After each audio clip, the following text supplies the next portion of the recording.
नमस्कार। सुबह 8 बजे के समाचारों में आपका स्वागत है। मैं हूं दीपाली सिंह। सबसे पहले देखते हैं समय की हेडलाइंस।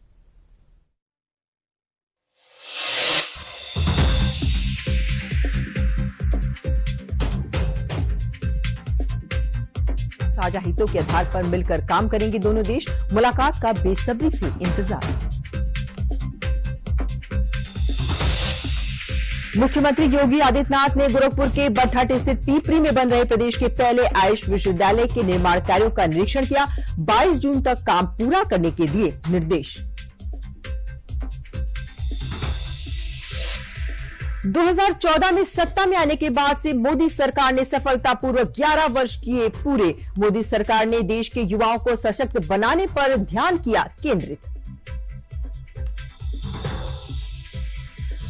वक्फ संपत्तियों की जानकारी अब एक क्लिक में मिल सकेगी। केंद्र सरकार के अल्पसंख्यक मामलों के मंत्रालय ने इसके लिए उम्मीद पोर्टल किया लॉन्च।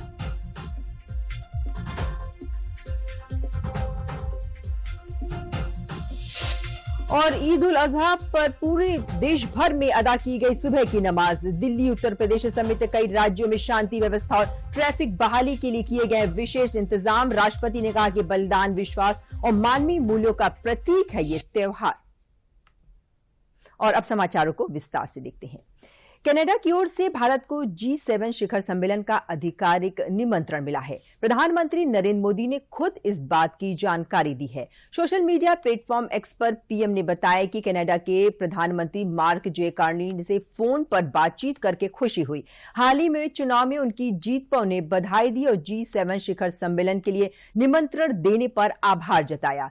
पीएम ने कहा कि भारत और कनाडा जीवंत लोकतंत्र हैं और दोनों देशों के बीच गहरे जन संबंध हैं। हम आपसी सम्मान और साझा हितों के आधार पर नई ऊर्जा के साथ मिलकर काम करेंगे।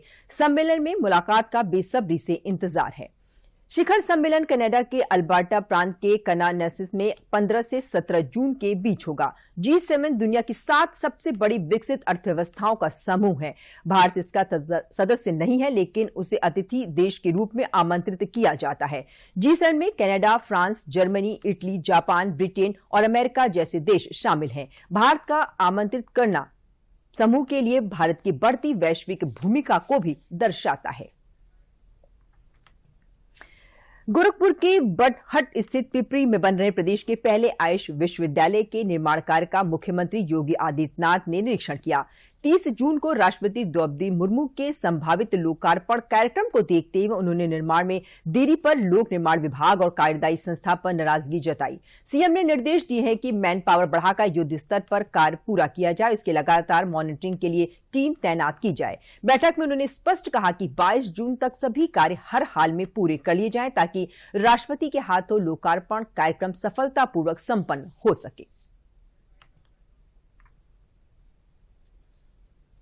और अब खबर यूपी के गोरखपुर से है, जहां आज सीएम योगी ने आम जनता को बड़ा तोहफा देते हुए कल्याण मंडपम का लोकार्पण किया है। क्या है इसकी खासियत, देखिए इस रिपोर्ट में। गोरखपुर नगर निगम प्रदेश का पहला नगर निगम है जिसने ये पहल प्रारंभ की और आप गोरखपुर नगर निगम में ये 7वां कल्याण मंडपम बन रहा है, जिसमें से एक का पहले लोकार्पण हो गया है और दूसरा ये अभी इसका लोकार्पण हो रहा है। 5 अभी निर्माणाधीन है। मैंने तो अपनी विधायक निधि का पूरा पैसा इसी प्रकार के कल्याण मंडपम के लिए ही दे दिया। मौका था गोरखपुर नगर निगम के तहत 4.52 करोड़ रुपए की लागत से सूरजकुंड में बने कल्याण मंडपम की शुरुआत का, जहां सीएम योगी ने गोरखपुर से शुरू हुई कल्याण मंडपम की पहल का जिक्र किया, जिससे 10 वार्डों की करीब 2 लाख आबादी को लाभ मिलेगा। गोरखपुर में बने इस कल्याण मंडपम में क्या है खास, अब ये भी जान लीजिए। 15वें वित्त आयोग के बजट से बने इस मंडपम में बड़ा वातानुकूलित हॉल है। इस मंडपम को बनाने के लिए सीएम योगी ने अपनी विधायक निधि का पैसा दिया है। ये मंडपम 35,500 वर्ग फीट में बना है। मंडपम 4 करोड़ 52 लाख की लागत में बनकर तैयार हुआ है। इसमें 250 से 300 लोगों के बैठने की क्षमता है। इसमें kitchen, 6 AC room, first floor पर एक हॉल है। पार्किंग और खाने के स्टॉल के लिए जगह है। गरीब परिवार के लिए 11 से 25,000 रुपए में बुकिंग। अगर कोई अलग से कोई मांगलिक कार्यक्रम करना चाहता है तो उसको 11,000 में या 25,000 में अगर इतना बड़ा कल्याण मंडपम मिल जाए तो शादी ब्याह का कार्यक्रम हो या कोई भी अन्य मांगलिक कार्यक्रम या कोई भी अन्य कार्यक्रम, वह आसानी से अपने सभी हित मित्रों को, रिश्तेदारों को, सबको बुला करके बहुत अच्छे ढंग से इस कार्यक्रम को संपन्न कर सकता है। कल्याण मंडपम की सौगात मिलने के बाद अब लोगों को निजी आयोजनों के लिए महंगी जगहों पर बुकिंग नहीं करनी पड़ेगी।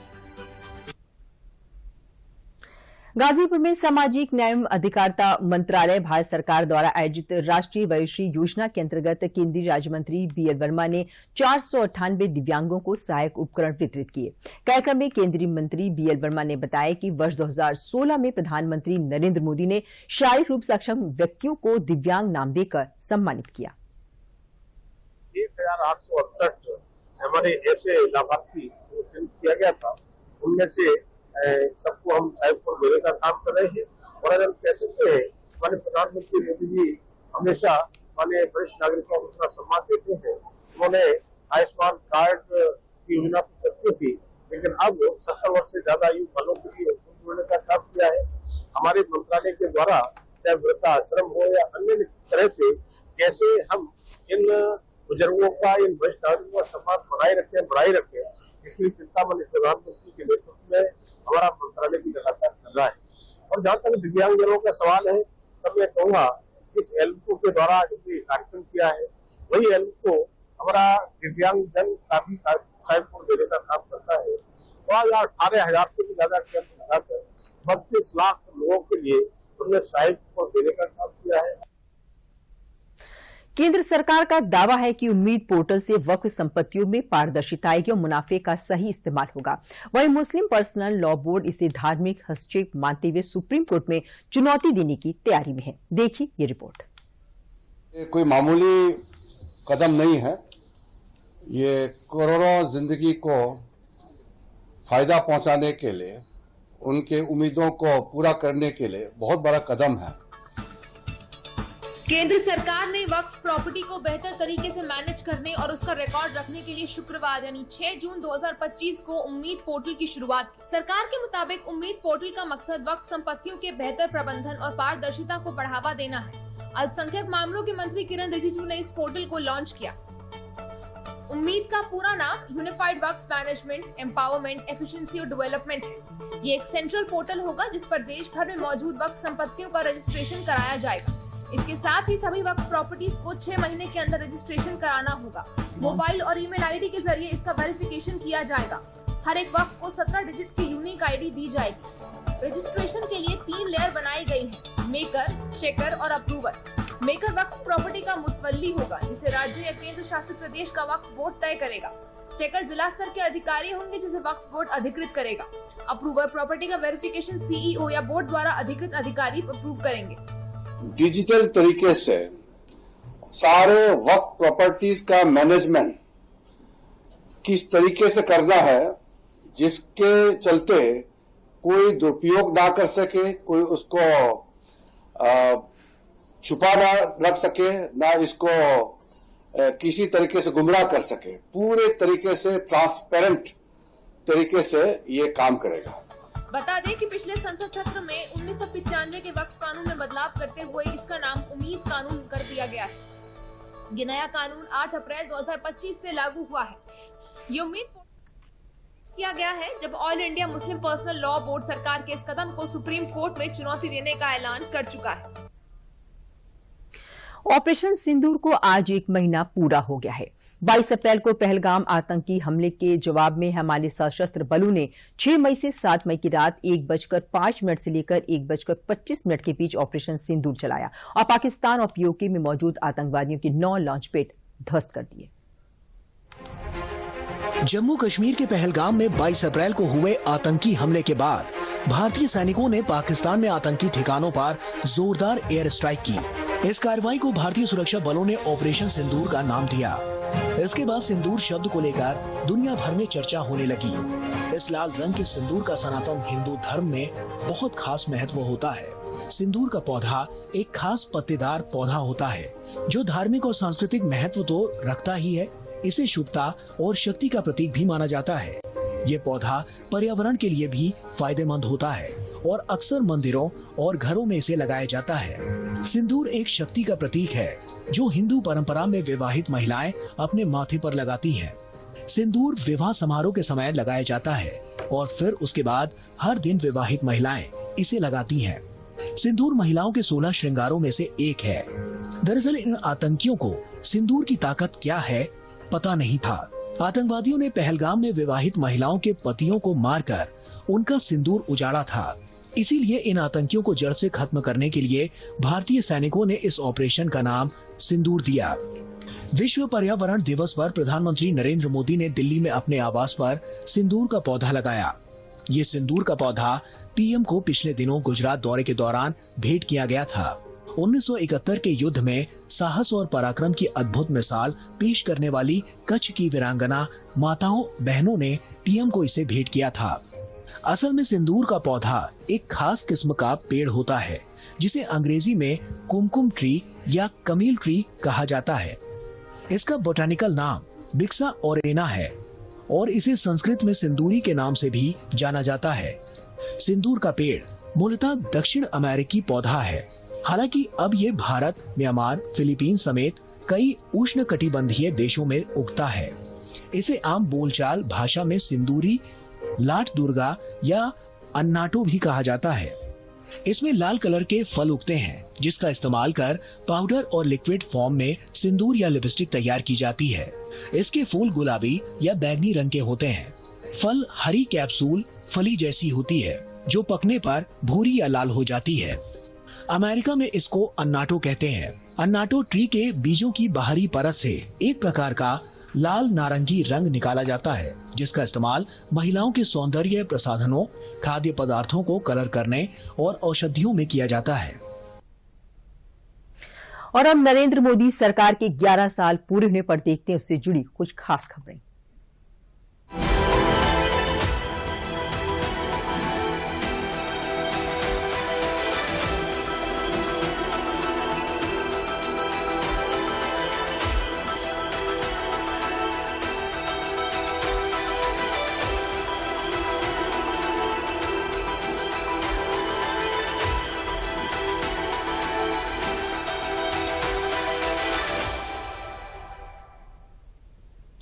सेवा सुशासन में बात युवाओं की। मोदी सरकार ने देश के युवाओं को सशक्त बनाने पर ध्यान केंद्रित किया और बेहतर शिक्षा और कौशल से लेकर नौकरियां और व्यावसायिक सहायता तक कई महत्वपूर्ण कदम उठाए हैं। पिछले 11 वर्षों में भारत सरकार ने युवाओं को सशक्त बनाने के लिए पूरी लगन से काम किया है।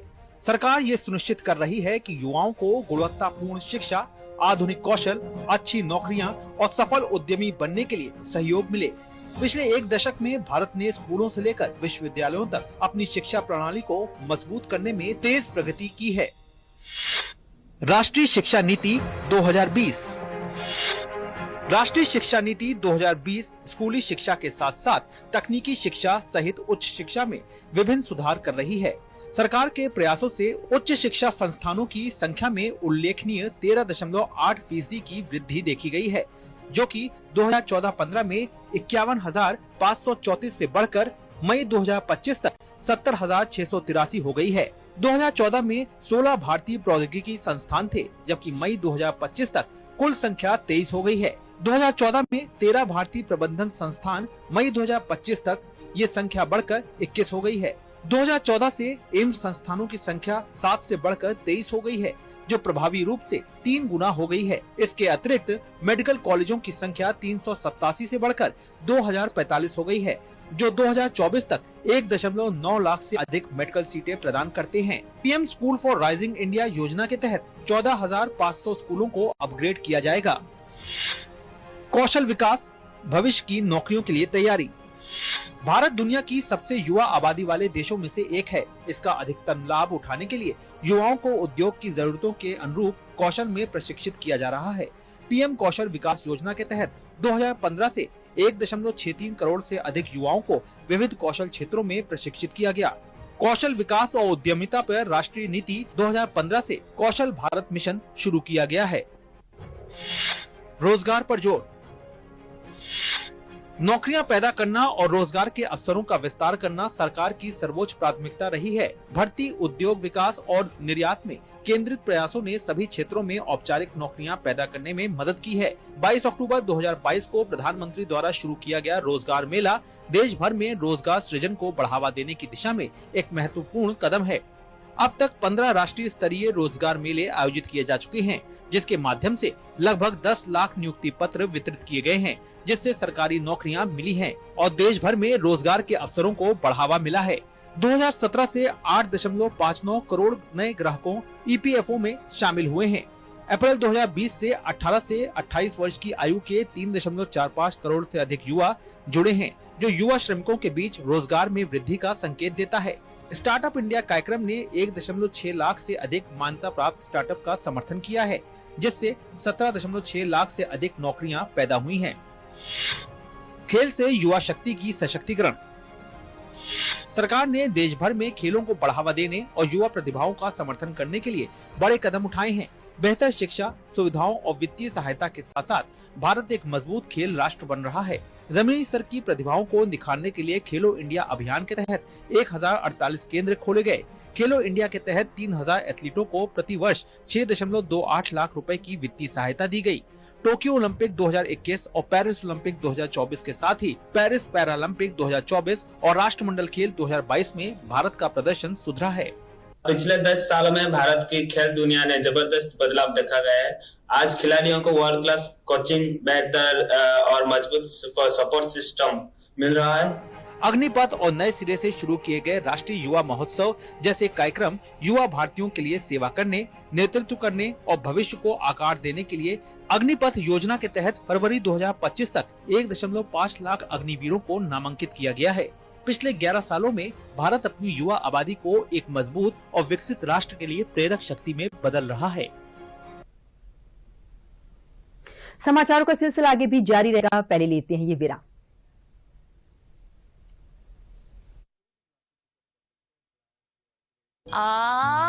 Good girl.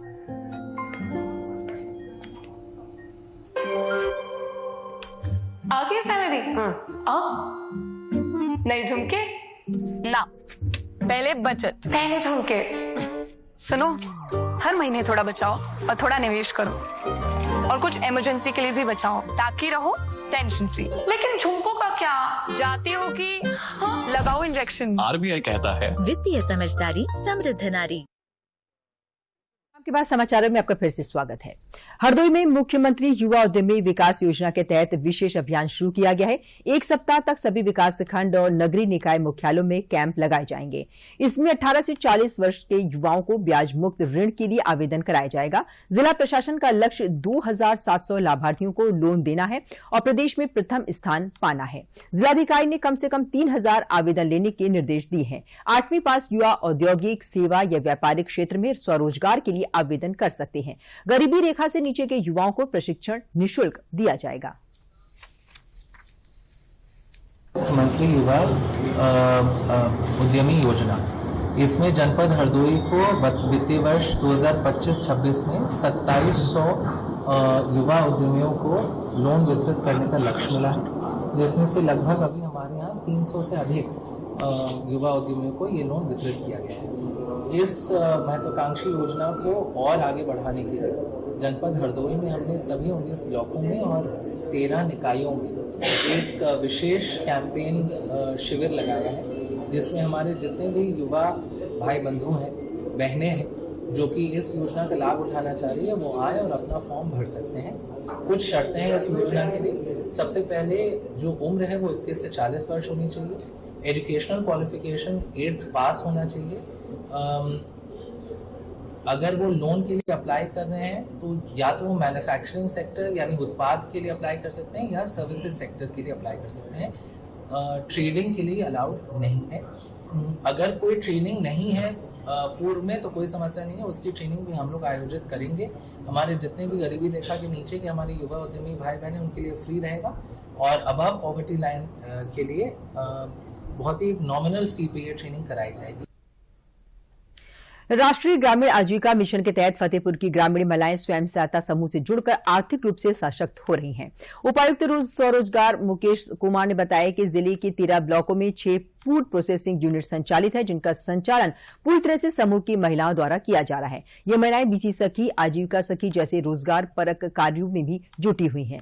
लघु उद्योगों से जुड़कर ये महिलाएं आत्मनिर्भर बनी हैं और समाज में पुरुषों के साथ कदम से कदम मिलाकर चल रही हैं। इनका योगदान आकांक्षी जनपद फतेहपुर के विकास में अहम भूमिका निभा रहा है। हमारा उद्देश्य है कि महिलाओं की आजीविका में वृद्धि हो। इसी प्रकार के घटक हमारे यहाँ THR प्लांट खुमरासन, जो हम आंगनबाड़ी केंद्रों को पोषण का उत्पादन करते हैं। हमारे 13 ब्लॉकों में 6 THR प्लांट संबद्ध हैं। प्रत्येक THR प्लांट में 20 महिलाएं हैं, जो हमें DI मिलती शासन से उसको हमारी दीदियां बना के आंगनबाड़ी तक पहुंचाती हैं। एक दीदी को 1 महीने में लगभग 8,000 रुपये मिल जाते हैं, जिससे उनको नियमित रूप से रोजगार मिल रहा है, उनके जीवन में आजीविका में वृद्धि हो रही है। तो पहले मैं माननीय प्रधानमंत्री जी को धन्यवाद करना चाहती हूँ। मेरे समूह का नाम साईं बाबा स्वयं सहायता समूह है, जिससे हम कभी सोचे भी नहीं थे कि हम बाहर निकल के इस तरह काम कर पाएंगे।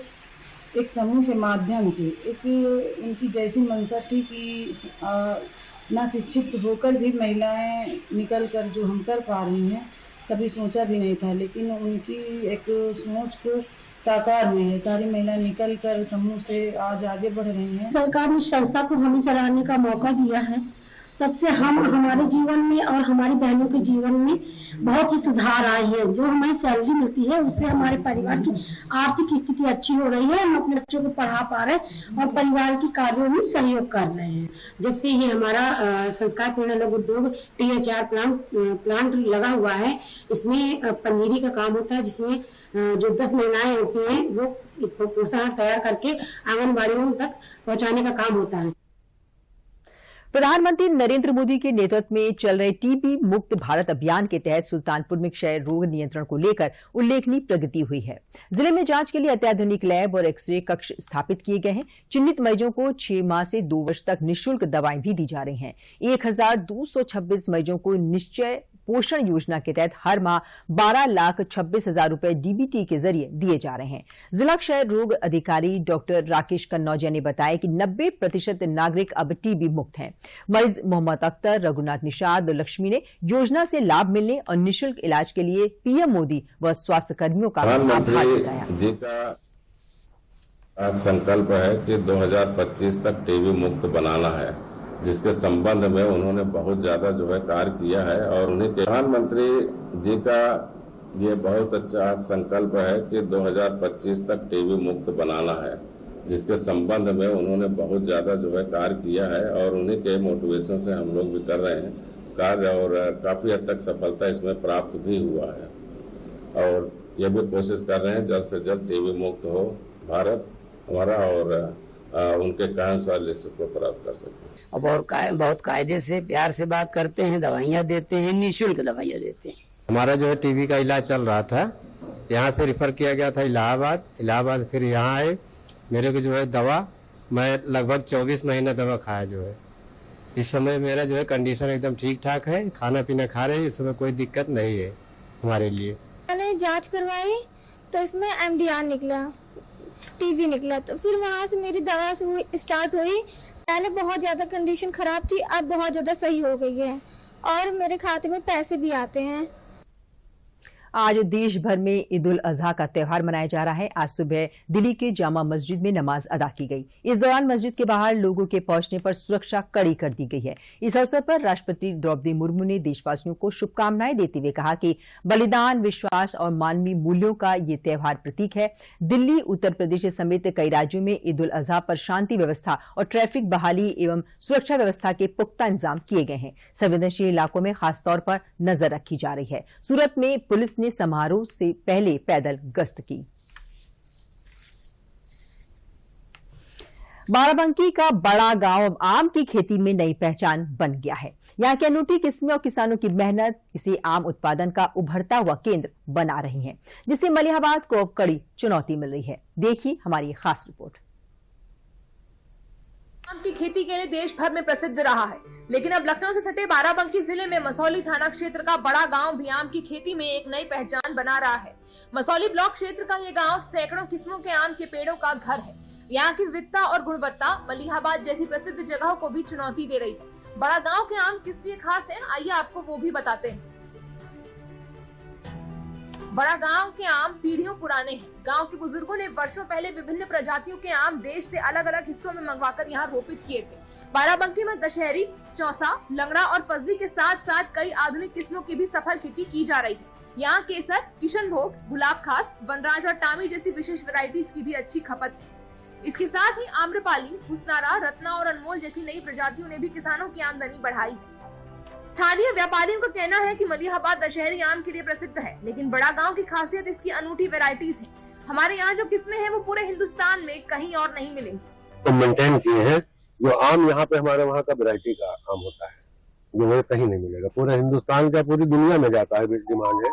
कोई आने जाने वाला है, दुबई है और कहीं भी है, तो अगर नाम आ गया कि आम के सीजन में अगर आ रहे हैं बाराबंकी से, तो ये कहता है कि भैया हमारे लिए याकूती ले आना, हुस्नारा ले आना, गुलाब खास ले आना, तो हमारे वहाँ किस्म बहुत। वहीं बाराबंकी के जिला उद्यान अधिकारी डॉक्टर धीरेन्द्र सिंह का कहना है कि बाराबंकी का आम देश ही नहीं विदेश में भी पसंद किया जा रहा है। यहाँ बागवानी में अपार संभावनाएं हैं, जिससे किसान की दुगनी आय के साथ अच्छा मुनाफा भी कमा सकते हैं। तो यहाँ का आम अच्छी गुणवत्ता का होता है और किसान इससे लाभ भी उठा रहे हैं। विभाग लगातार जो है कई तरीके की योजनाएं संचालित करता है। जैसे इस बार हम लोगों ने मैंगो बैग वितरित किए हैं।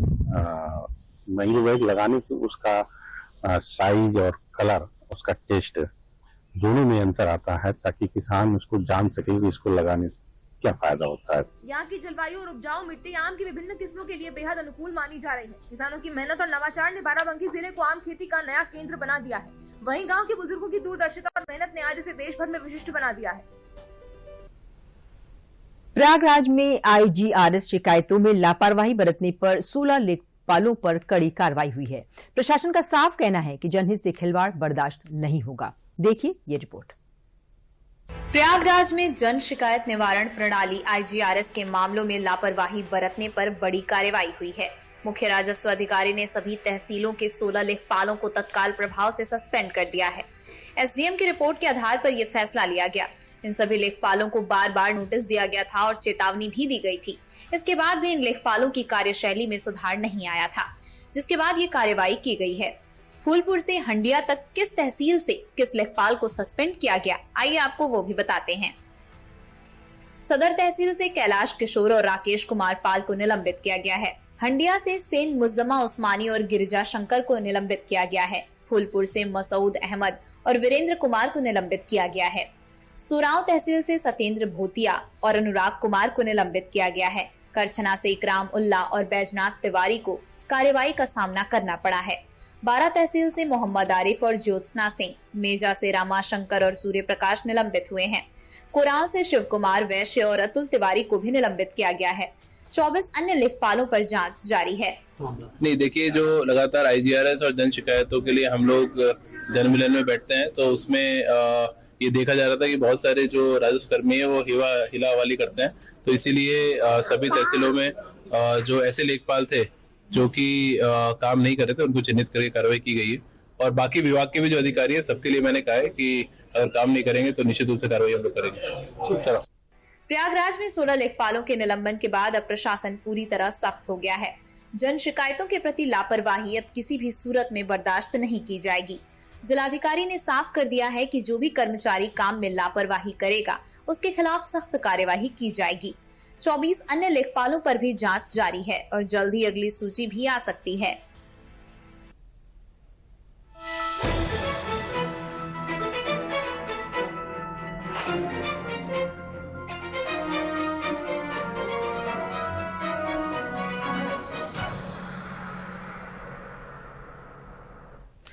अमेरिका के राष्ट्रपति डोनाल्ड ट्रंप और टेस्ला के CEO एलन मस्क के बीच विवाद गहराता जा रहा है। ट्रंप ने साफ कह दिया है कि उन्हें एलन मस्क से बात करने में कोई रुचि नहीं है। ट्रंप की ये टिप्पणी ऐसे समय पर आई है कि जब माना जा रहा है कि दोनों देशों के बीच निजी तौर पर बातचीत हो सकती है, तो वहीं इससे पहले एलन मस्क ने अमेरिकी राष्ट्रपति डोनाल्ड ट्रंप द्वारा समर्थित कर और वे विधेयक की कड़ी आलोचना की थी। उन्होंने इसे गैर जरूरी खर्चों से भरा हुआ बताया। ट्रंप का दावा है कि ये बिल $1.6 ट्रिलियन की बचत करेगा और अमेरिका की अर्थव्यवस्था को दुनिया में सबसे ताकतवर बनाएगा। ये विधेयक प्रतिनिधि सभा में पारित हो चुका है और समिट में इस पर चर्चा होनी है। इसी के साथ समाचार का बुलेटिन यही समाप्त होता है। नमस्कार।